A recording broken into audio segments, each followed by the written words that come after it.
Le réveil a été douloureux. La quasi-totalité des écoles de commerce françaises ont perdu en 2017 des places dans l'édition du très renommé classement des masters en management du Financial Times. Cela tient avant tout à un changement de méthodologie, mais pas seulement.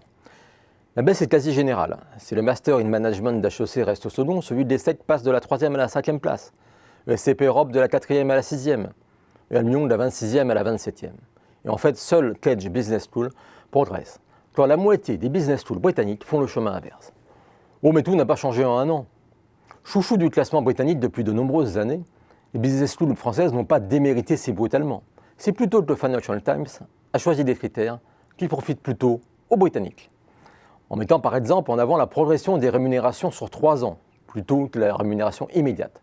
Et voilà, à ce jeu, les diplômés des business schools britanniques partent avec des rémunérations plus faibles et progressent plus que les Français. Coup bas de la perfide Albion post-Brexit? En tout cas, aucune école française n'a pris le risque de protester publiquement.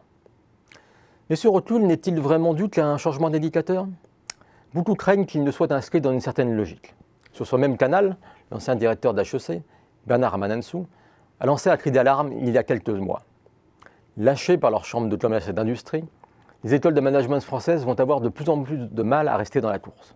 En cause, essentiellement le coût d'une recherche académique de plus en plus difficile à supporter et pourtant absolument nécessaire pour prétendre aux accréditations internationales. Mais aussi pour attirer de très bons professeurs étrangers et conclure des accords d'échange avec les meilleurs business schools. Le tout pour faire venir des étudiants étrangers de premier niveau. Heureusement, les écoles de management françaises ont de la ressource et de l'imagination, alors qu'elles ne sont pas, pour la plupart, adossées à de grandes universités, comme leurs consoeurs anglo-saxonnes. Elles ont su développer de nouveaux programmes, et au premier chef, les bachelors. Elles ont su aussi se rapprocher des entreprises pour créer des chaires d'entreprise et générer une recherche profitable.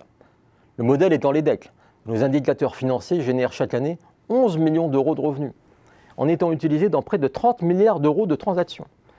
Pour les rendre plus autonomes, un nouveau statut, dit d'EESC, pour établissement d'enseignement supérieur consulaire, a été adopté cette année par beaucoup d'écoles, toutes sous tutelle des chambres de commerce et d'industrie.